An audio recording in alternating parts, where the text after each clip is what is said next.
Hello friends, मैं Anoop Kumar Singh educators booster के इस एजुकेशनल प्लेटफॉर्म पे आप लोगों का हार्दिक अभिनंदन करता हूं। और हम लोग जो 70वीं बीपीएससी प्री के लिए जो प्रीवियस ईयर के क्वेश्चनों का हम विश्लेषण कर रहे थे, साथ ही साथ उनके महत्वपूर्ण डिस्कशंस को हम लोग, ठीक है, एक्सप्लेनेशन को हम लोग यहाँ पर अच्छे से देखने का हम लोग ने अपना एक टारगेट बनाया है। एग्जाम से पहले सारे चीजों को हम लोग देखेंगे, तो उसी कड़ी को, उसी चैन को हम लोग आगे बढ़ाते हुए आज फिर से उपस्थित हैं आपके सामने। और आप लोग आज देखिए किस तरीके से हम लोग डिस्कशन को करते हैं, क्योंकि डिस्कशन से ही कोई नए क्वेश्चन का निर्माण होता है, या फिर कई बार यही प्रीवियस ईयर आपके सामने हूबहू दिख जाता है। तो इन दोनों ही रूपों में आप लोगों को लाभ होगा, ठीक है। और अधिकतम क्वेश्चन आपको इस डिस्कशन और प्रीवियस ईयर से जरूर मिलेंगे, ठीक है। तो आइए क्वेश्चन नंबर 1 में हम लोग देखें कि असम कुल मिलाकर कितने राज्यों एवं केंद्र शासित क्षेत्रों से घिरा है। देखिए, तो ये सवाल तो आसान है, लेकिन अगर मैपिंग में थोड़ा सा भी दिक्कत अगर आपको है तो ये सवाल अत्यंत जटिल भी हो जाएगा, ठीक है। इसका उत्तर है बी 7, ठीक है, क्योंकि आपके ऑप्शन जो दिए हुए थे उसपे ये एकदम फैक्चुअल क्वेश्चन है, जिसको पता है वो गिन के टिक करेगा, तो 7 है, ठीक है। अभी मैं इसका आपको एक मैप के थ्रू भी दिखाऊंगा, ठीक है। पहले हम क्वेश्चन नंबर 2 को भी कर लेते हैं। तो भौगोलिक क्षेत्र की दृष्टि से भारत के निम्न जिलों में से कौन सा जिला सबसे बड़ा है?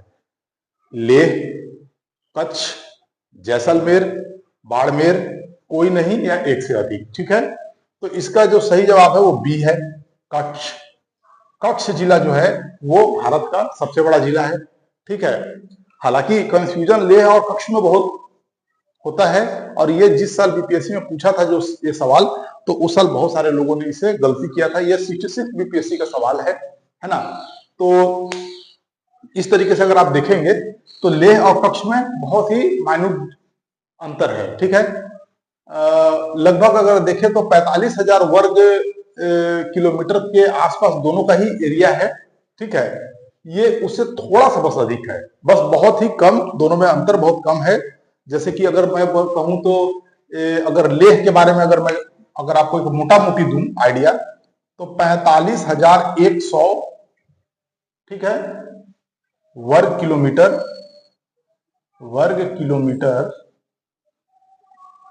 क्षेत्रफल लेह का है। वहीं कच्छ को अगर आप देखेंगे तो इसका क्या है, 45,600 वर्ग किलोमीटर के आसपास का क्षेत्रफल इसका है, ठीक है। तो देखिए इस तरीके से ही आप देखिए बहुत ही कम अंतर है ना, लेकिन तब भी आपका उत्तर कच्छ होगा, इसको समझ जाइए। रह गया बात अब असम का, तो हम असम को भी देख लेते हैं। यहाँ पर देखिए, मैं आपको यहां दिखा दूं, देखिए असम को देखते हैं। तो देखिए यहां से मैपिंग जो है, मैं कई बार कहा हूं कि आप लोग अपने लिए एक मैप ले लीजिए, एक एटलस ले लीजिए, ठीक है। एटलस ले लीजिए आप लोग, एक स्कूल ऑक्सफोर्ड का एटलस मैंने कहा था, ले लीजिए। उससे क्या होगा कि आप लोगों को किसी भी जगह के लोकेशन को देखने और समझने में बहुत आसानी होगी, ठीक। तो ये देखिए, यहां से हम लोग देखते हैं, तो ये है असम, ध्यान से देखिए, ये है असम, ये है अरुणाचल प्रदेश। देखिए अरुणाचल प्रदेश यहां तक है, तो ये है अरुणाचल प्रदेश। अरुणाचल प्रदेश के बाद का जो ये क्षेत्र है यहां तक का, ये क्षेत्र है आपका नागालैंड, नागालैंड। उसके बाद फिर जब आप आएंगे यहां पर तो मणिपुर, मणिपुर। उसके बाद का जो क्षेत्र है ये मिजोरम, मिजोरम, राइट। उसके बाद फिर देखिए मिजोरम के बाद ये है त्रिपुरा, त्रिपुरा, त्रिपुरा। त्रिपुरा के बाद आप देखिए यहां पर, तो यह है मेघालय, क्या, मेघालय, ठीक है। और उसके बाद फिर आप देखिए यहां पर जैसे ही आएंगे तो इधर से वेस्ट बंगाल, या पश्चिम बंगाल, यहां लिख दूं मैं, यहां पर पश्चिम बंगाल। तो अब आप खुद गिन लीजिए, ये असम है, लगभग नॉर्थ ईस्ट के सभी राज्यों को छूता है ये, एक सिक्किम को छोड़ दें अगर हम तो, ठीक है। तो आसान है, आप देख लीजिए, एक हो गया पहले पश्चिम बंगाल से first, second number Arunachal Pradesh, third number Nagaland, 4 Manipur, 5 Mizoram, 6 Tripura, 7 Meghalaya. तो 7 राज्यों को असम की बाउंड्री लगती है, छूती है, तो आपका उत्तर 7 है, ठीक है। तो ये रहा आपका एक्सप्लेनेशन दोनों ही प्रश्नों का, ठीक है। तो आगे चलें, ठीक, okay friend. Next question, question number 3, Gujarat की राजधानी कौन सी है, ठीक है। अब इसमें आपसे राजधानी पूछी जा रही है कि गुजरात की राजधानी कौन सी है, ठीक। तो ऑप्शन है गोधरा, बी है बड़ौदा, सी है गांधीनगर, डी है अहमदाबाद। ये 45वीं बीपीएससी प्री का ये सवाल है, तो आपको पता ही है कि गांधीनगर इसका उत्तर होगा, राइट आंसर। फिर क्वेश्चन नंबर 4 पे आइए, राजस्थान की राजधानी कौन सी है। राजस्थान की राजधानी आपसे पूछी जा रही है, आपके विकल्प हैं जयपुर, उदयपुर, जोधपुर, अजमेर। तो आपको बहुत अच्छे से पता होगा, ठीक है ना, कि राजस्थान की राजधानी क्या है, जयपुर, है ना, ओके। अब देखिए, ये भी 45वीं बीपीएससी में पूछा गया सवाल है प्री में। तो ये तो अति सामान्य से सवाल हैं, थोड़े से संभावना इनके कम है इस तरह के सवाल के अब आने के। लेकिन आपको यहाँ से एक अगर डायमेंशन अगर मैं पॉइंट आउट करूं कि क्या यहाँ से सीख मिलता है, तो सीख यही मिलता है यहाँ से कि आपको ऐसे मतलब कि फैक्चुअल में थोड़े से अच्छे सवाल जो होते हैं राजधानी के रूप में भी भारत से मिल सकते हैं, जैसे पूर्वोत्तर के क्षेत्र के, जैसे पूर्वोत्तर का जो एरिया हमारा है, ठीक है, वो एक ऐसा एरिया है जिसके ज्योग्राफिकल पॉइंट ऑफ व्यू से और उसके पॉलिटिकल एरियाओं के बारे में पॉइंट ऑफ व्यू से लोगों को थोड़ी सी जानकारी सीमित होती है। तो मेरा कहने का मतलब है कि आप लोग उसको छोटा बात मत समझिएगा, ठीक है ना, उसको छोटा मत समझिएगा। जैसे त्रिपुरा की राजधानी पूछ दे अगर कभी, ठीक है, मेघालय की राजधानी पूछ दे अगर, तो थोड़े से इसको शायद बढ़ जाए, है ना, गलती करने के। तो आप लोग उसको अच्छे से सघन रूप से मैपिंग कीजिए, उसके बढ़िया बढ़िया प्लेसेस को देखिए ठीक से, ठीक है ना।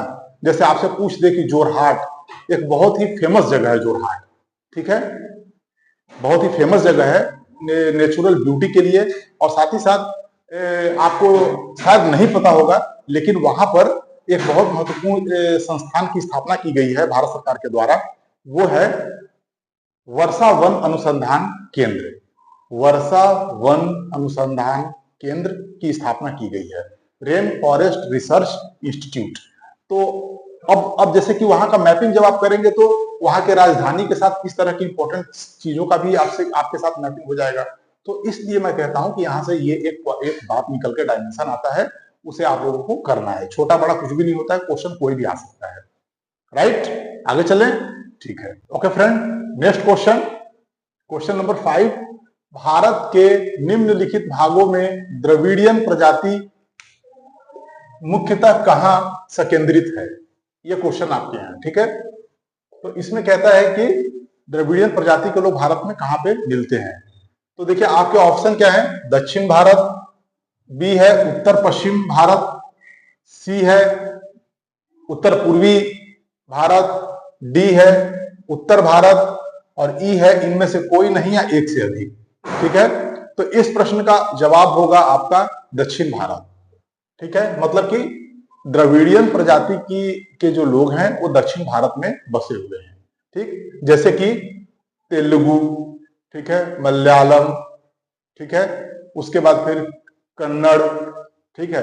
तो ये सब जितने भी दक्षिण भारत में इस तरह के जो क्षेत्र में जो लोग मिलते हैं, ठीक है, वो किस प्रजाति के हैं, किस रेस के हैं, तो वो द्रविड़ियन प्रजाति के हैं, द्रविड़ियन रेस के लोग स्थित हैं।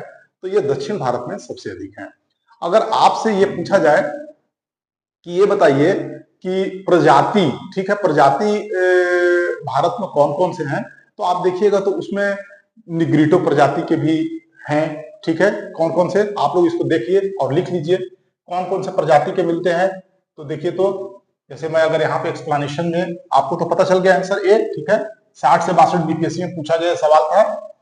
ठीक है फ्रेंड्स, तो देखिए अगर आपको मैं कहूं कि आप देखिए प्रजाति में, तो निग्रीटो, नीग्रीटो, ठीक है, नेग्रीटो प्रजाति।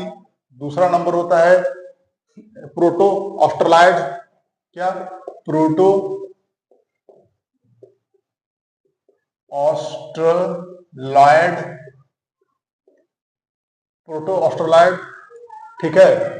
अगर ये हो गया 2, फिर तीसरा नंबर में अगर आप देखें 3, तो पहला निग्रीटो था, प्रोटो ऑस्ट्रलॉइड हो गया, फिर मंगोलॉइड हो गया, मंगोलॉइड हो गया, मंगोलॉइड हो गया, फिर तीसरा के बाद फिर फोर्थ नंबर है, माने कि चौथा नंबर, तो अगर आप देखेंगे तो भूमध्य सागरीय भी है, भूमध्य सागरीय भी है, ये भी प्रजाति एक है।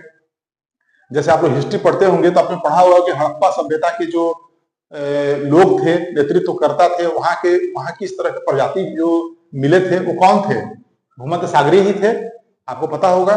भूमध्य सागरीय प्रजाति के जो लोग थे वही लोग हड़प्पा सभ्यता का निर्माण किए थे, ठीक है। तो अगर मैं ये कहूं कि भारत में मिलने वाले जो पुरातन जाति हैं, अर्थात आप मेरी बात को एकदम ध्यान से समझ जाइए, एकदम यहाँ पे मैं इस डिस्कशन को कर देना उचित समझता हूँ, इसीलिए मैं इसे डिस्कस कर रहा हूँ कि भारत के जो भी प्रजाति मिलते हैं, जनजाति मिलते हैं, सॉरी एसटी कम्युनिटी जो है, समुदाय जो है, ठीक है, जो हमारे भारत देश के क्या है, वो संस्कृति के ध्वजावाहक हैं, एक सही तरीके से कहा जाए तो, और वो सबसे पुरातन व्यक्ति हैं जो इस भारतीय भूमि पे निवास कर रहे हैं, ठीक है। तो वो जो लोग हैं, ठीक है, तो वो लोग जो हमारे देश में जितने भी प्रजाति हैं, वो इन तीनों ही जनजाति जो है, इन तीनों ही प्रजाति से संबंधित है, ठीक है।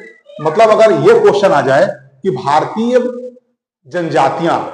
जनजाति जो है वो किस किस रेसेस से ताल्लुकात रखते हैं, किस किस रेसेस से वो लोग संबंधित हैं, तो निग्रीटो, प्रोटो ऑस्ट्रलॉइड और मंगोलॉइड। मैं यहां लिख दूं, भारत में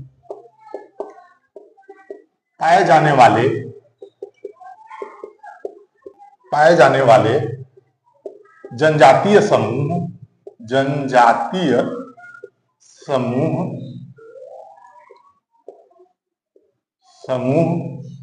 इन तीनों प्रजातियों से संबंधित हैं।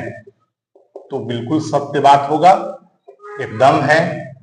मतलब निग्रीटो, प्रोटो ऑस्ट्रलॉइड और मंगोलॉइड से ही हमारे देश में पाए जाने वाले सभी जनजातीय समूह क्या हैं, जुड़े हुए हैं। ये निग्रीटो जो है सबसे पहले आए थे। याद रखिएगा, ये सवाल अगर जनजाति से बनेगा तो ये अपने आप में नया सवाल होगा, ठीक है। तो आप इसे मैं मिटा रहा हूं, यहां लिख दे रहा हूं नीचे, सबसे पहले आए थे, ठीक है। निग्रीटो जो प्रजाति रेसेस के लोग हैं वो सबसे पहले भारत आए थे। मैं लिखूंगा यहां पर, अब सबसे पहले इनका आगमन हुआ, सबसे पहले इनका आगमन हुआ, पॉइंट 1। सेकेंड, ये अफ्रीका से आए थे, अफ्रीका से आए थे, बिल्कुल सही। भारत में कहां कहां पाए जाते हैं, तो अंडमान निकोबार द्वीप समूह, अंडमान निकोबार द्वीप समूह में पाए जाते हैं। साथ ही साथ अंडमान निकोबार द्वीप समूह में पाए जाते हैं। और अगर देखा जाए तो कोचीन, मतलब केरल का जो इलाका है, कोचीन में भी। उसके बाद फिर देखा जाए तो थोड़े से असम के क्षेत्र में भी आपको ये दिख जाते हैं। तो ये है, तो आप इसको इस तरीके से पहचानिए, ठीक है। इस तरीके से आप इसे जानना है, आपको देखना है, ठीक है ना। उसके बाद फिर प्रोटो ऑस्ट्रलॉइड, तो देखिए प्रोटो ऑस्ट्रलॉइड क्या है, तो इसे मैं मिटा रहा हूं ताकि मैं यहां लिख सकूं, ठीक है, क्योंकि मेरा बोर्ड जल्दी भर जाता है। प्रोटो ऑस्ट्रलॉइड को अगर देखा जाए तो साथ में यहां पर आप एक और नोट कर सकते हैं कि जो निग्रिटो प्रजाति के हैं, जैसे कि आप लोग अंडमान निकोबार द्वीप समूह में पाए जाने वाले सभी जनजातियों को लगभग जानते होंगे, जैसे कि ओंज, ठीक है, सेंटलीज, ठीक है, जारवा, ये सब अंडमानी जो है जनजाति हैं, ये सब निग्रिटो से ही संबंधित है, ठीक है, निग्रिटो से संबंधित है। प्रोटो ऑस्ट्रोलाइट के पास हम लोग चले अगर, तो प्रोटो ऑस्ट्रोलाइट क्या है, मध्य भारत में पाए जाने वाले प्रजाति हैं, मध्य भारत में पाए जाने वाले हैं प्रजाति हैं, एकदम ध्यान से आप याद रखिए, ठीक है ना। अब देखिए इनमें ये कहां कहां मिलते हैं, जैसे कि मध्य प्रदेश, ठीक है, उसके बाद फिर आप देखिए तो उड़ीसा, छत्तीसगढ़, ये सब महत्वपूर्ण जनजातीय क्षेत्र हैं, तो यहां पर ये पाए जाते हैं। और कुछ जैसे कि मान लीजिए गोंड, ठीक है, गोंड, उरांव, उसके बाद फिर आप और आइए मुरिया, मुंडा, संथाल, इस तरह के जितने भी होंगे ना, ये सभी प्रजाति, ये सभी प्रोटो ऑस्ट्रेलाइट प्रजाति के ये जनजाति समूह हैं, ठीक है, बहुत महत्वपूर्ण जनजाति समूह है ये, आप लोग को याद रखना। मंगोलाइड, आप लोग को पता होगा मंगोलाइड क्या है, ये प्रजाति जो है ये मुख्य रूप से लद्दाख का इलाका, हमारे देश में जैसे कि हिमालयी क्षेत्र में लिखूं, हिमालयी प्रदेश या हिमालयी क्षेत्र, उसके बाद फिर कौन सा क्षेत्र है, पूर्वोत्तर भारत, हमारा पूर्वोत्तर भारत, थोड़े लद्दाख के क्षेत्र आ जाइए, लद्दाख का क्षेत्र, इन सब एरिया में जो भी मिलेंगे वो सभी मंगोलाइड प्रजाति के होंगे, ठीक है।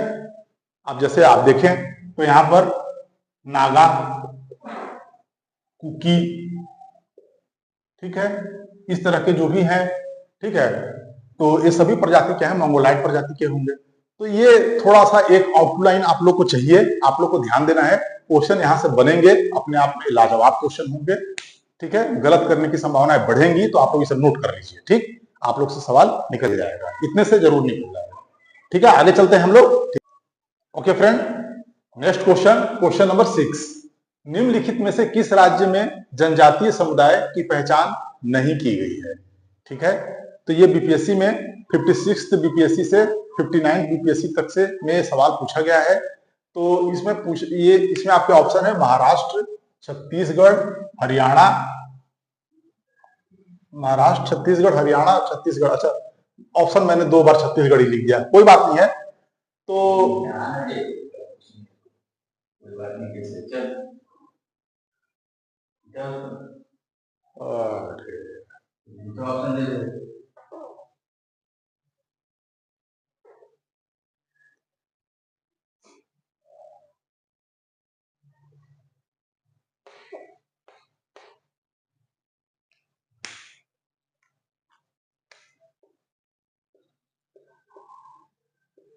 कंफ्यूजन नहीं होगा ना काटने में। Okay friends, next question number 6, ठीक है, निम्नलिखित में से किस राज्य में जनजातीय समुदाय की पहचान नहीं की गई है। तो आपके विकल्प है महाराष्ट्र, बी है छत्तीसगढ़, सी है हरियाणा, डी है कर्नाटक।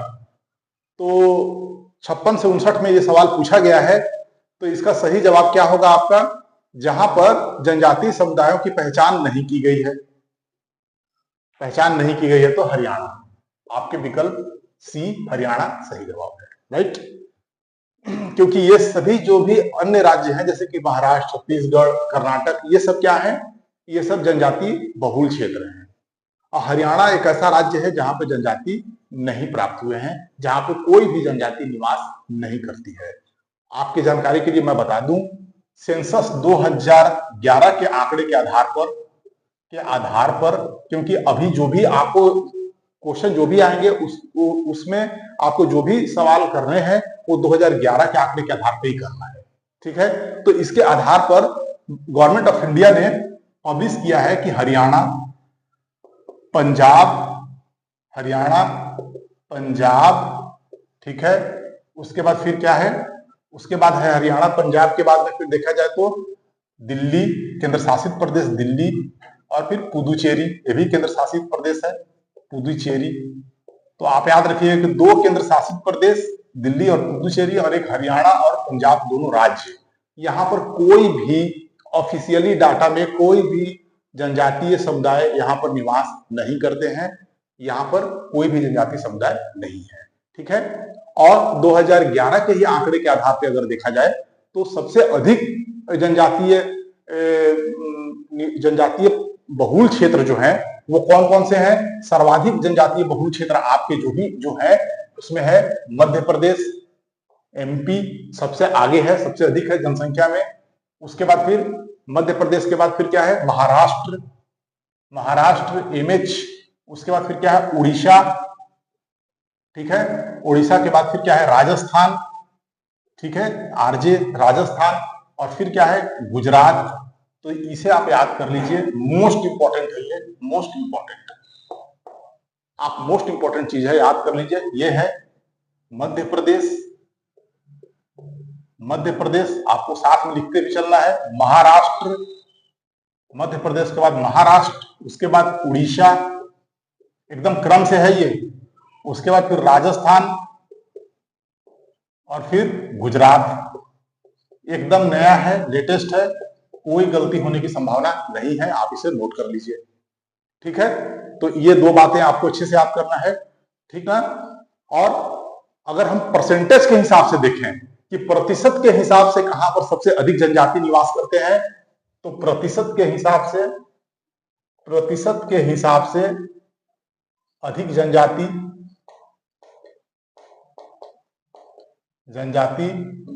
क्षेत्र में राज्यों में मिजोरम 94.4%, ठीक है। और संघ शासित क्षेत्र में यूटी में या यूटीज में देखें तो यूटीज में सबसे अधिक लक्षद्वीप सबसे अधिक, जहां पर 94.8%,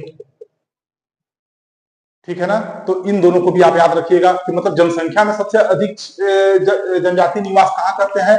मध्य प्रदेश, महाराष्ट्र, उड़ीसा, राजस्थान, गुजरात। और अगर कहा जाए कि किस राज्य में परसेंटेज सबसे अधिक है, तो आपको अब बताना है मिजोरम में 94.4, और यूटी मतलब कि संघ शासित क्षेत्र में सबसे अधिक परसेंटेज में तो लक्षद्वीप, ठीक है, ये मिजोरम से भी ज्यादा है। और अगर ये कह दे कि बता दीजिए मुझे जरा सा कि जनसंख्या में कौन सा संघ शासित क्षेत्र सबसे अधिक है? यूटी, ठीक है।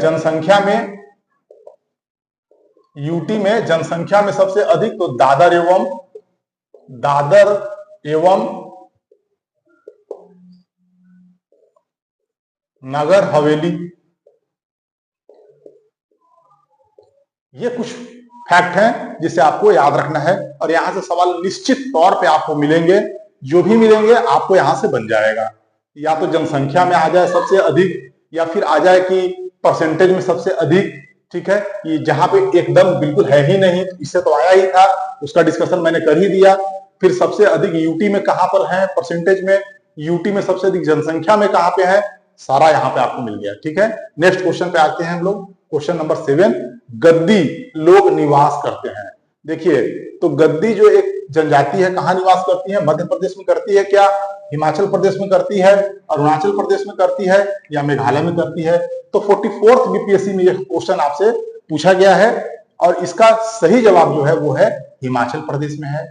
हिमाचल प्रदेश में गद्दी लोग निवास करते हैं। जनजाति बहुत महत्वपूर्ण जनजाति है। तो देखिए, मूल रूप से ये हिमाचल प्रदेश, और हिमाचल प्रदेश के साथ ही साथ ये लोग जम्मू कश्मीर, मैं लिख दे रहा हूं जम्मू एवं कश्मीर में निवास करते हैं। साथ ही साथ ये और क्या है इनके बारे में खासियत, ये लोग थोड़े कुछ मात्रा में अगर देखें तो लद्दाख के क्षेत्र में भी प्राप्त होते हैं। ऐसे आप 2 जगह याद रखिए, ठीक है। ये ऋतु प्रवास करने वाले जनजाति हैं। क्या है? ऋतु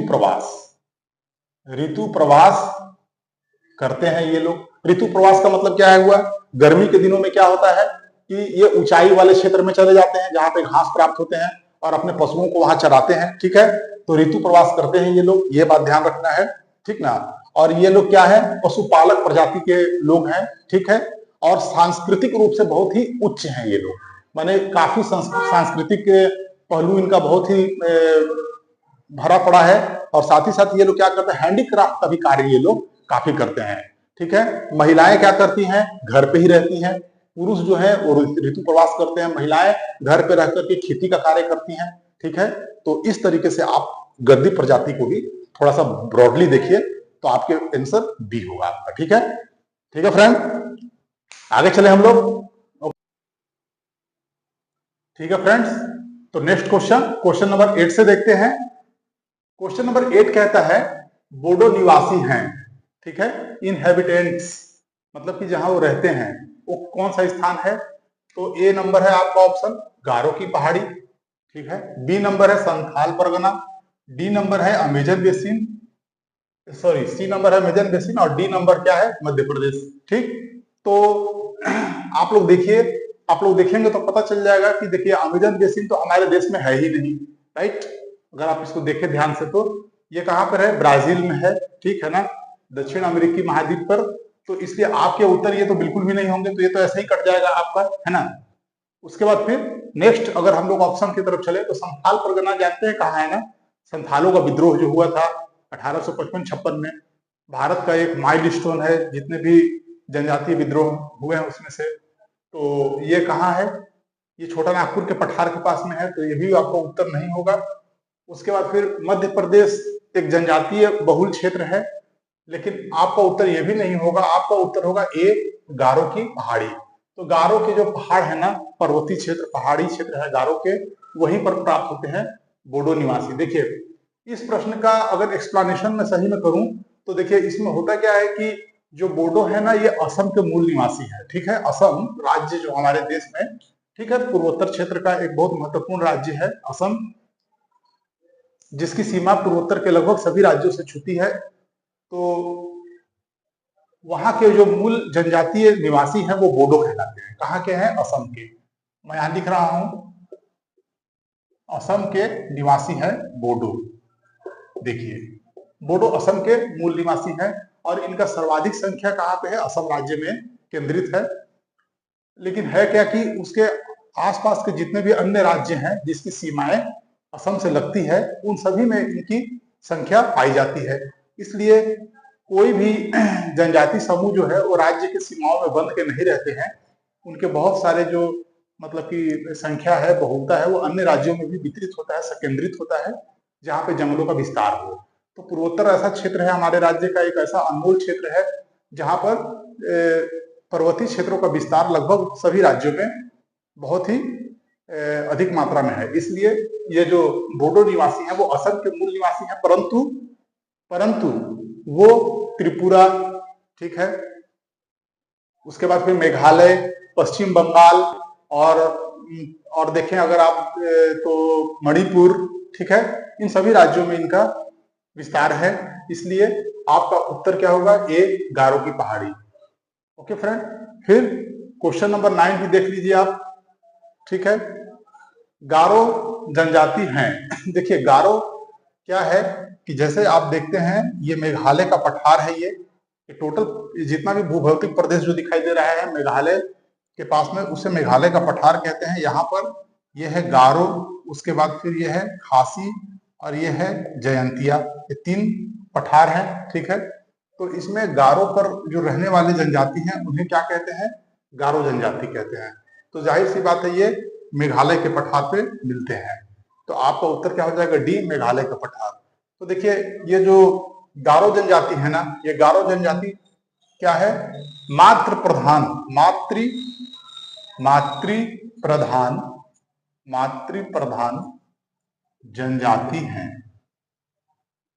जनजाति हैं। ठीक है, अर्थात ये माँ के नाम से जाने जाते हैं। ठीक है, माँ के नाम से जाने जाते हैं, ये बात आपको जानना है, बहुत महत्वपूर्ण जनजाति है। उसके बाद फिर बोडो जनजाति का एक और मतलब कि एक्सप्लेनेशन आप लोग यहाँ देख लीजिए कि जो बोडो जनजाति है वो पीवी-टीजी जो जनजातियों का एक अलग से लिस्टिंग किया गया है, इस ग्रुप में रखा गया है। ये जो ग्रुप दिखाई दे रहा है आपको, इसमें आते हैं कौन, बोडो जनजाति। ये क्या है, ये है पार्टिकुलरली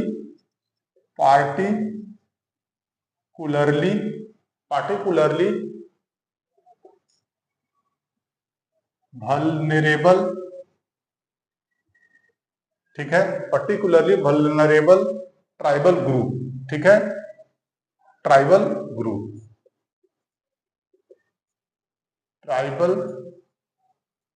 ग्रुप है ना। इसमें आते हैं क्या, पीवीटीजी। ये कैसा है, तो देखिए ये क्या है, तो देखिए बहुत सारे हमारे देश में ऐसे जनजाति समूह हैं, समुदाय हैं जो काफी पिछड़े हुए हैं, जनजातियों में भी वो काफी पिछड़े हुए हैं, ठीक है, मॉडर्न टेक्नोलॉजी से बहुत ही दूर हैं और टेक्नोलॉजिकल डेवलपमेंट उनमें बहुत ही धीमा है, न के बराबर है, ठीक है। उनकी जनसंख्या या तो स्टेगनेंट है, मतलब कि स्थिर है, या फिर वो लोग डिक्रीज कर रहे हैं, घट रहे हैं, ठीक है। तो ये, और तीसरा, इनकी जो लिपि है, जो इनकी भाषा है, वो लिपिबद्ध नहीं है, ठीक है, उनकी भाषा लिखी गई नहीं है। तो ऐसे जो ट्राइबल समूह है, ठीक है, वो सारे ट्राइबल समूह को पीवीटीजी में, ठीक है, गवर्नमेंट ऑफ इंडिया ने रखा है। इसके लिए भारत सरकार ने क्या किया था कि एक आयोग बनाया था 1973 में। उस आयोग का नाम है ढेबर आयोग। ढेबर आयोग ने सरकार को अनुशंसा किया था कि जितने भी कुल टोटल ट्राइबल सोसाइटी हैं, ठीक है, जनजातीय समुदाय हैं, उन समुदायों में से कुछ समुदाय की जो स्थिति है वो अन्य जनजातीय समूह से थोड़ा ज्यादा पिछड़े हैं वो, ठीक है, और उनकी स्थिति अधिक सुभेद्य है, ठीक है। तो इसके लिए उन्होंने एक नया समूह का निर्माण किया, उसको ढेबर आयोग ने नाम दिया था प्रिमिटिव ट्राइबल ग्रुप। क्या, प्रीमिटिव ट्राइबल ग्रुप इन्होंने नाम दिया था, इन्होंने, ढेबर आयोग ने, जिसे 2006 में गवर्नमेंट ऑफ इंडिया ने क्या, पीवीटीजी का नाम दिया, ठीक है। ये पीवीटीजी यही है, पर्टिकुलरली वल्नरेबल ट्राइबल ग्रुप नाम दिया। तो ये बहुत ही इंपॉर्टेंट कंसेप्ट है, आपको याद रखना है। किस आयोग के अनुशंसा पे बना, भारत सरकार ने कब इसका नाम बदल दिया और इसका मूल उद्देश्य क्या था। तो इस रूप में देखें तो बोडो समुदाय पीवीटीजी में आने वाला एक महत्वपूर्ण समुदाय है। कुल टोटल 75 समुदायों को इसमें रखा गया है अभी तक कुल 75 समुदाय इसमें शामिल हुए हैं, ठीक है। सबसे अधिक उड़ीसा राज्य के जो जनजातीय समूह है, लगभग 13 जनजातियों को, ठीक है, उड़ीसा राज्य के जो जनजाति है उन्हें शामिल किया गया है इस सूची में, ठीक है। तो उड़ीसा राज्य में सबसे अधिक संख्या है, उड़ीसा से सबसे अधिक, आप नोट करते जाइएगा। मैं केवल उड़ीसा लिख दिया, इसका मतलब आप भी अपने नोट्स में उड़ीसा बस मत लिख लीजिएगा, ठीक है। आप पूरी बातों को लिखिएगा कि उड़ीसा राज्य में सबसे अधिक पीवीटीजी समुदाय के जनजातियों को शामिल किया गया है, ठीक है। दूसरा नंबर आंध्र प्रदेश का है। याद रख सके तो बहुत अच्छी बात है, नहीं तो उड़ीसा तो कम से कम याद रखना है। कभी भी आपको एग्जाम में ये पूछ सकता है कि पीवीटीजी समुदाय जो कि जनजातीय सुभेद्यता के आधार पर इनको इस ग्रुप में रखा गया है, में सबसे अधिक जनजातीय समूह किस राज्य से आते हैं, तो उत्तर होगा आपका उड़ीसा राज्य, राइट। अभी तक 75 लोग हैं इसमें, ठीक है फ्रेंड। तो चले नेक्स्ट क्वेश्चन की तरफ हम लोग। ओके फ्रेंड, ठीक है, नेक्स्ट क्वेश्चन पे आते हैं। क्वेश्चन नंबर 10, भील जनजाति कहां पाई जाती है, ठीक है। भील जनजाति कहां पाई जाती है, आपके ऑप्शन है असम, झारखंड, पश्चिम बंगाल या महाराष्ट्र, ये आपके विकल्प हैं, ठीक है। तो देखिए भील जनजाति का जो क्षेत्र है वो कौन कौन सा है, भील जनजाति कहां कहां पाई जाती है। तो भील जनजाति आपके देखा जाए तो महाराष्ट्र, ठीक है, फिर गुजरात, महाराष्ट्र, गुजरात, मध्य प्रदेश, ठीक है। उसके बाद फिर मध्य प्रदेश के बाद अगर देखें तो इनकी संख्या छत्तीसगढ़, ठीक है, छत्तीसगढ़। उसके बाद आप आगे आइए तो ये झारखंड में भी पाए जाते हैं, तो इस तरीके से ये कई राज्यों में क्या है, बिखरे हुए हैं, कई राज्यों में पाए जाते हैं। और एक सबसे इंपॉर्टेंट तो मैं लिखना भूल गया, राजस्थान, ठीक है, में भील की संख्या बहुत अधिक है, भीलों की संख्या बहुत अधिक है जनजाति समूह में, ठीक है। तो इस तरीके से अगर देखा जाए तो आपका इन 4 ऑप्शंस में सबसे शुद्धतम और सबसे अधिक वैलिड आंसर जो होगा वो डी होगा, महाराष्ट्र, ठीक है। तो आपको याद रखना है कि महाराष्ट्र, गुजरात और एक राजस्थान, ठीक है, इन तीनों में भील जनजाति की संख्या सर्वाधिक है, ठीक है फ्रेंड्स। ऐसे सभी राज्यों में भील की संख्या है। भील एक बहुत ही बड़े, ठीक है, जनजाति समुदाय है, ठीक है। 2000 अगर मैं कहूं आपको कि 2011 की जनगणना के अनुसार, अगर देखा जाए तो भारत के सबसे बड़े ये क्या है, जनजाति समूह है, ठीक है। लगभग 38%, कितना, 38% टोटल जितनी भी आबादी है, ठीक है, जनजाति समूह की, उनमें 38% आबादी भील जनजाति समूह की है। और आपको पता ही है कि 10.43 करोड़, क्या 10.43 करोड़ कुल टोटल आबादी है जनजातीय समुदायों की। इसमें से 38% अकेले कौन है, भील जनजाति समूह है, ठीक है। तो आपको देखना है, ये इस बात को समझना है। उसके बाद फिर कुछ और पॉइंट्स मैं अगर यहाँ पे बताऊं तो जो भील जनजाति समूह है, ठीक है, ये समूह धनुर्धारी समूह है, ठीक है। ये आर्चरी इनका मेन पेशा है, मेन कार्य है, मेन इनका क्या है, खेल है, समझिए क्या, धनुष विद्या, ठीक है, क्या, धनुष विद्या, आपको याद रखना है, ठीक है। धनुष विद्या में ये बहुत पारंगत होते हैं, ठीक है। जो हमारे भील समुदाय है ये धनुष विद्या में पारंगत होते हैं, धनुष विद्या इनको में बहुत निपुण होते हैं ये, ठीक है।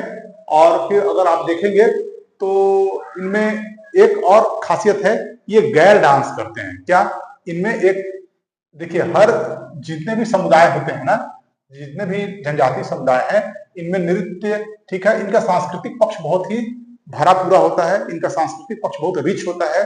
तो इसलिए देखें तो ये क्या करते हैं, ये गैर डांस करते हैं, गैर डांस, ये गैर डांस करते हैं, ठीक है। और एक राजस्थान में देखिएगा घूमर नृत्य होता है, ठीक है, बहुत ही फेमस है वहां का घूमर नृत्य, तो वो भी ये समुदाय के द्वारा किया जाता है, ठीक है, क्या, घूमर, घूमर नृत्य। तो दो बात याद रखना है, गैर डांस और घूमर नृत्य, ये दोनों इनके द्वारा किया जाता है, ठीक है। ओके फ्रेंड्स, तो आगे आइए, फिर क्वेश्चन नंबर 11 को भी देखिए साथ में। निम्नलिखित जनजाति एवं राज्यों में से कौन सी जोड़ी सही नहीं है, सही नहीं है हम लोग को ये दिखाना है। तो भील देखिए, भील गुजरात, ठीक है, उसके बाद फिर गद्दी हिमाचल प्रदेश, और कोटा है क्या, तमिलनाडु, और फिर टोडा क्या है, केरल, या उपयुक्त में से एक से अधिक या इसमें से कोई नहीं। तो देखिए इसे बहुत ध्यान से देखिए, ये क्वेश्चन ऐसा है कि हम लोग पुराना जो भी डिस्कस किया है, देखिए इसमें आपको उसका यूज होगा इस जगह पे, ठीक। तो बहुत अच्छा एग्जांपल है कि पुराना जो भी डिस्कशन हम लोग किए, क्या उसका यूज हो रहा है कि नहीं हो रहा है। तो देखिए यहाँ पर भील गुजरात में, तो मैंने बताया था कि महाराष्ट्र, गुजरात और राजस्थान, ये 3 राज्यों को कभी मत भूलिएगा, क्योंकि भील जनजाति की सर्वाधिक संख्या संकेंद्रित है इन 3 राज्यों में, ठीक है। तो इसके हिसाब से तो आपका ये सवाल, ये जो ऑप्शन है तो बिल्कुल सही मैच हो गया। फिर बी नंबर में गद्दी हिमाचल प्रदेश, हम लोगों ने पिछले क्वेश्चन में डिस्कस किया था काफी डिटेल में कि गद्दी जो जनजाति है वो हिमाचल प्रदेश, जम्मू कश्मीर और लद्दाख तीनों जगह प्राप्त होती है, तो इसलिए आपके ये भी सवाल जो होंगे वो एकदम सही होंगे। फिर कोटा तमिलनाडु में है, तो बिल्कुल सही है, कोटा जनजाति तमिलनाडु में है, एकदम प्रोमिनेंट जनजाति है, प्रिमिटिव जनजाति है, ठीक है। उसके बाद फिर टोडा केरल में, तो देखिए यहाँ पर थोड़ा ध्यान देने का बात है कि टोडा जनजाति केरल में प्राप्त नहीं होती है, आप लोग इसे ध्यान से देखिएगा। टोडा जनजाति जो है वो नीलगिरी के क्षेत्र में प्राप्त होती है, ठीक है, नीलगिरी के पहाड़ी पे प्राप्त होती है, जैसे कि ऊटक मंडलम जो एरिया है वहां पर ये लोग प्राप्त मिलते हैं। जो पहाड़ी जो ढाल है वो ढाल पर ही इनका निवास होता है, ठीक है। और ये कहाँ प्राप्त होते हैं, नीलगिरी के पहाड़ी पर, जहां तमिलनाडु की सीमा लगती है। अर्थात अगर एक राज्य के रूप में अगर हम सूचीबद्ध करें तो ये जनजाति, टोडा जनजाति तमिलनाडु राज्य में प्राप्त होती है, ठीक है। और अगर एक भौगोलिक क्षेत्र में देखें तो नीलगिरी की पहाड़ी पर, ये दोनों ही प्रजाति जो ये दोनों ही जनजाति कोटा और टोडा एक जैसे प्रोनाउंसिएशन होता है, जिनका उच्चारण एक जैसा होता है। निश्चित रूप से ये दोनों नीलगिरी के पहाड़ी पर प्राप्त होते हैं और तमिलनाडु में प्राप्त होते हैं। तो आपका उत्तर डी क्या है, यही होगा आपका राइट आंसर, क्योंकि यही मिलान सही नहीं है, यह मिलान गलत है, यहाँ तमिलनाडु होना चाहिए था। ठीक है, तो डिटेल में अभी देख लीजिए आप इन दोनों जनजाति के बारे में। तो कोटा जनजाति के बारे में आप जान लीजिए कि जो कोटा जनजाति है ये तमिलनाडु में प्राप्त होती है। ये पीवी-टीजी समुदाय में आने वाली प्रजाति जनजाति है, अर्थात वो 75 जनजातियों की जो सूची है उसमें कोटा भी आती है। ठीक है, जो क्या है बहुत कम संख्या में है। ठीक है, इनका टेक्नोलॉजिकल डेवलपमेंट बहुत धीमा है। ठीक है, इनकी जो भाषा है वो लिपिबद्ध नहीं है। इस तरीके से बहुत सारे क्राइटेरिया है जिनके आधार पर इन्हें इस समूह में सूचीबद्ध किया गया है। साथ ही साथ आप देखिए तो कोटा जनजाति दो महत्वपूर्ण त्योहार मनाते हैं, अय्यानूर और अम्मानूर। मैं यहाँ लिख दूं, क्या आप इसे नोट करते जाइएगा। ठीक है, मैं कह रहा हूं आप उसे नोट कीजिए, मैं पॉइंट्स को लिख रहा हूं। तो ठीक है, अय्यानूर, अय्यानूर, अय्यानूर और एक अम्मानूर, अम्मानूर, अय्यानूर और अम्मानूर, ये दोनों क्या है, ये दोनों त्योहार हैं। ठीक है, फेस्टिवल्स है, त्योहार हैं। ठीक है, त्योहार हैं, ये दोनों फेस्टिवल्स हैं जिनको जिन फेस्टिवल को मनाते हैं कोटा जनजाति के लोग। ठीक, उसी तरीके से देखिए टोडा जो है ये कहाँ पे रहते हैं। टोडा देखिए सही जगह टोडा की क्या है, तो टोडा जनजातियों का सही जगह कहाँ पे है, नीलगिरी, नीलगिरी, नीलगिरी पर्वत। और राज्य के रूप में देखें तो तमिलनाडु, मैं लिख रहा हूं, सारा चीज मैं लिख देता हूं, तमिलनाडु। खाली आप क्या है कि अपने से बढ़िया से फेयर कर लीजिएगा। ये है, ये क्या है, चांदी पिघलाने का कार्य करते हैं। ठीक, चांदी पिघलाने का। ठीक, ये सब बहुत खूबी है, इन सब चीजों को आपको ध्यान रखना है। ऐसे ही क्वेश्चन जब बनते हैं ना आईएएस के एग्जाम में थोड़ा सा टफ हो जाते हैं, यही सब एक्स्ट्रा इंफॉर्मेशन देता है।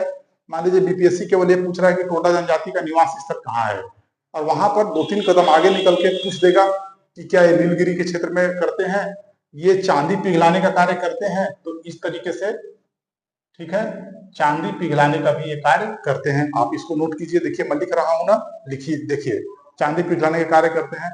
साथ ही साथ टोडा जनजाति क्या है कि जैसे देखिए एक पॉलीगेमी होता है, मतलब कि एक पुरुष जो होते हैं, ठीक है, वो कई महिलाओं से शादी करते हैं, तो उसे पॉलीगेमी कहते हैं।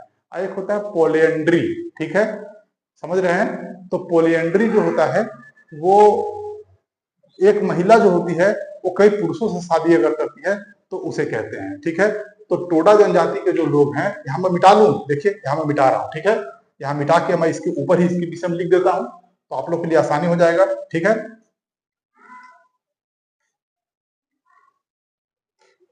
ठीक है ना, क्या करते हैं, नीलगिरी के पर्वत पे रहते हैं, चांदी पिघलाने का कार्य करते हैं, और साथ ही साथ ये ना डेयरी, देखिए डेयरी उद्योग का ये कार्य करते हैं। ये बहुत इंपॉर्टेंट फीचर है, समझ गए, डेयरी उद्योग में उद्योग का ये कार्य करते हैं। ठीक है, ये है। फिर मैंने क्या कहा, पॉलिएंड्री, मतलब कि एक स्त्री कई पुरुषों से शादी करती है, ये प्रथा इनमें प्रचलन में है। ठीक है, तो इसको आप समझ जाइए और इसको आप इस तरह से ध्यान में रखिएगा, तो कोई दिक्कत नहीं होगी। ठीक है फ्रेंड्स, तो आगे चला जाए। Okay okay friend, next question पे चले हम लोग। तो क्वेश्चन नंबर 12 पे आ जाइए। भरमौर जनजातीय क्षेत्र किस राज्य में स्थित है, ये आपसे पूछा गया है, किस राज्य में है। तो भरमौर एक एरिया है, ठीक है ना, एक पर्वतीय क्षेत्र है भरमौर, जो कि हिमाचल प्रदेश में प्राप्त होता है। ठीक है, तो इसमें ये तो बहुत ही फैक्चुअल है।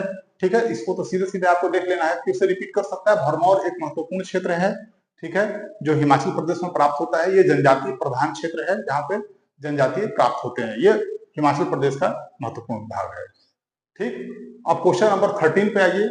मणिपुर के मध्य घाटी में स्थित गैर अनुसूचित, देखिए मणिपुर की मध्य घाटी में स्थित गैर अनुसूचित, मतलब कि वो अनुसूचित जनजाति नहीं है, मतलब कि अनुसूचित जनजाति एसटी समूह में इनकी गिनती नहीं होती है। वो लोग कहाँ पाए जाते हैं, अब ये इसका ज्योग्राफिकल लोकेशन दे दिया है कि मणिपुर के घाटी क्षेत्र में रहते हैं। ठीक, तो अभी आप जानते होंगे कुछ समय पहले अभी यहाँ पर क्या हुआ था, क्लैश हो गया था, मतलब झगड़ा हो गया था, ठीक है, दो महत्वपूर्ण समुदायों के मध्य में, मणिपुर में ही हुआ था ये, ठीक है, जिसमें कुकी जनजाति जो होते हैं, ठीक है, उनका जो आपस में जो लड़ाई हो गया था, जो कि तनाव का स्थिति जो पैदा हुई थी, वो हुई थी मैतेई समूह से। इसका उत्तर होगा ए, मैतेई। तो देखिए मणिपुर जो राज्य है ना, वो इस तरीके से पर्वतीय राज्य है, ठीक है, पर्वतीय राज्य है मणिपुर। तो उसके जो पर्वतीय ढालों पर या पर्वतीय क्षेत्रों पे या पर्वतीय ढालों पर जो निवास करते हैं, उन्हें वो जनजाति क्या है, मणिपुर में रहने वाले वो है कुकी जनजाति, ठीक है, कुकी जनजाति यहाँ रहते हैं। टोटल जितने भी महत्वपूर्ण जो ये जनजाति हैं कुकी, वो पर्वतीय क्षेत्र पे ही रहते हैं, ऊपर के क्षेत्र पे ही, टिप पर, हिल के टिप के आसपास, उसके ढालों पे ही इनका निवास स्थल है। और फिर जो इसके घाटी एरिया है, जो इम्फाल का एरिया है, इम्फाल का जो घाटी का एरिया है, वहां पे कौन रहते हैं, वहां पे रहते हैं मैतेई समूह के, ठीक है, कौन, मैतेई, मैतेई समूह के लोग रहते हैं। और यहाँ पे कौन रहते हैं, कुकी, कुकी जनजाति के लोग रहते हैं, ठीक है। तो ये है, ये टोटल जितने भी मणिपुर का जो भी क्षेत्र में जो भी जनसंख्या मणिपुर की है, उसमें लगभग 53% जो जनसंख्या में जो योगदान है वो मैतेई समूह के ही लोगों का है। मूल रूप से हिंदू धर्म को मानने वाले ये हैं, ये ओबीसी समूह में आते हैं, ओबीसी समूह में आते हैं, ये एसटी समूह में नहीं आते हैं, परंतु ये क्या है, जनजाति है, यहाँ के प्रोमिनेंट जनजाति हैं, जनजाति समूह में आते हैं, जनजातीय समूह में ये आते हैं, नागा, कुकी, ये लोग आते हैं, ठीक है। ये बहुत दिनों से डिमांड कर रहे थे मैतेई समूह के लोग कि हम लोग को ओबीसी से हटा करके हम लोग को भी अनुसूचित जनजातीय प्रधान लिस्ट में हमको भी जोड़ लिया जाए, ठीक है।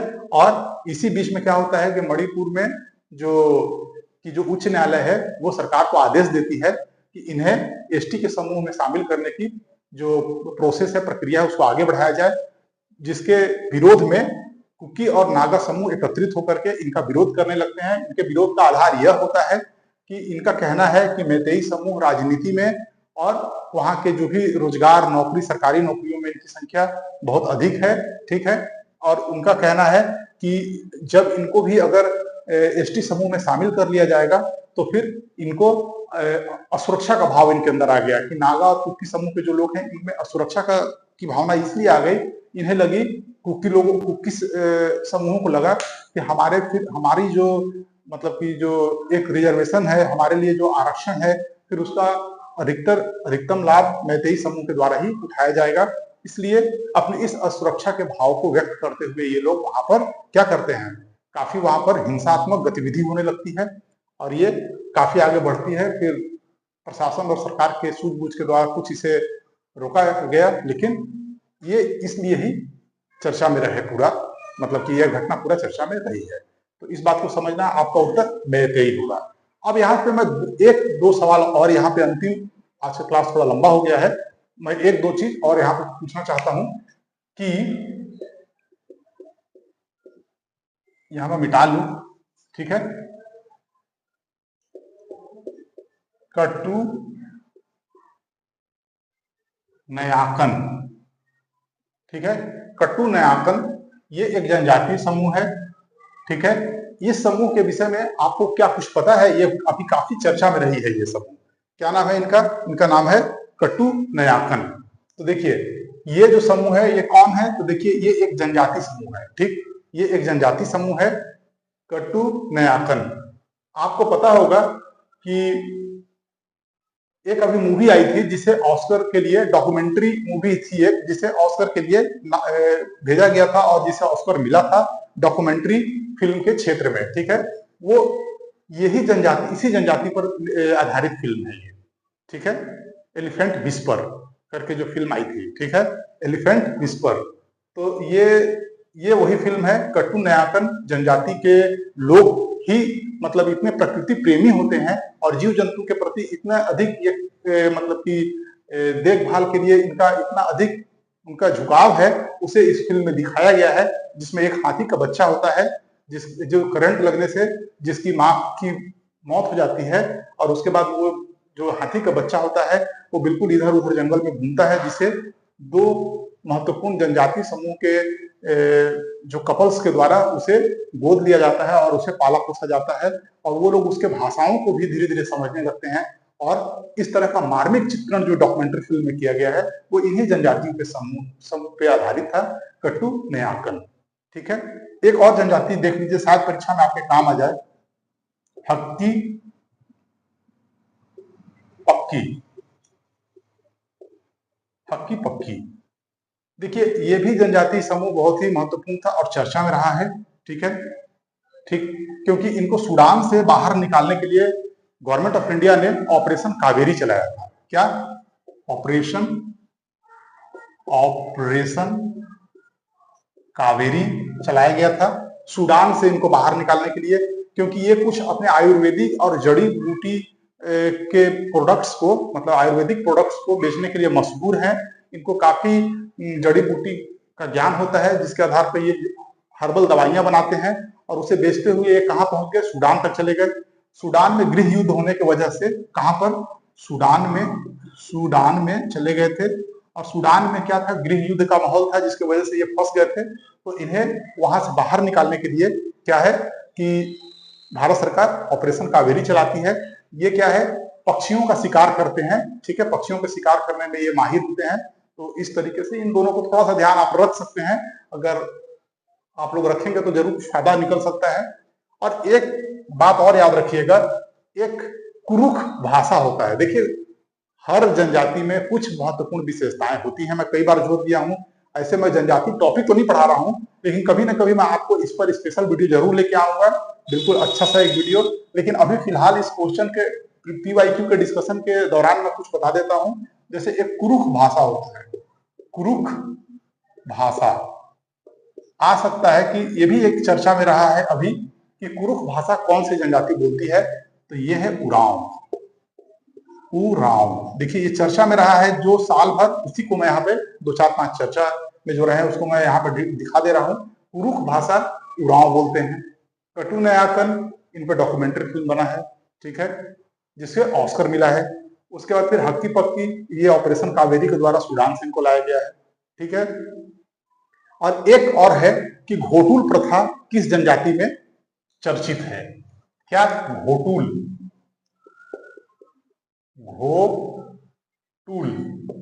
घोटुल प्रथा किस जनजाति में प्रचलित है, तो ये है गोंड जनजाति में। गोंड और मुरिया, ये आपको याद रखना है, गोंड और मुरिया। ये घोटुल क्या होता है, तो ये बॉम्बू, बांस का बना हुआ एक छप्पर से घिरा हुआ एक कॉटेज होता है, जिसमें अविवाहित, ठीक है, स्त्री पुरुष जो है वो विश्राम करते हैं, रहते हैं, और एक दूसरे के साथ में अपने एक दूसरे को जानते पहचानते हैं। ठीक है, और इस तरीके से वो लोगों के अंदर मतलब कि एक इस तरह से एक एजुकेशन का भाव उनके अंदर पैदा किया जाता है, और एक सामाजिक मतलब कि रूप से वो लोग परिपक्व हों, एक दूसरे से मिले जुले, इसके लिए घोटुल बनाया जाता है और उसमें उन्हें रखा जाता है। ठीक है, वयस्क युवाओं को, तो इसे कहते हैं घोटुल। तो ये घोटुल प्रथा गोंड और मुरिया में प्रचलित है, और ये अपने जीवन साथी को इसी रूप में चुनते भी हैं और उनके साथ कुछ समय व्यतीत करते हैं, एक दूसरे को समझते हैं, जानते हैं, स्वभाव से परिचित होते हैं, और बाद में इसे क्या है, सामाजिक स्वीकृति भी दी जाती है, और बाद में इसे उन्हें शादी के बंधन में बांध दिया जाता है। राइट, तो इस तरीके से हम लोगों ने PYQ के थ्रू BPSC के इस जनजाति समूह को हम लोगों ने बहुत ही अच्छे से देखा है। ठीक है, ओके फ्रेंड, तो आज का हम यहीं पे लेक्चर को एंड करते हैं। आप लोग को अगर अच्छा लगा हो कि हम लोग इस लायक हैं, तो हमें सपोर्ट कीजिए और चैनल को सब्सक्राइब कीजिए और लाइक कीजिए। ठीक है फ्रेंड, फिर मिलते हैं अगले सेशन में। Thank you very much.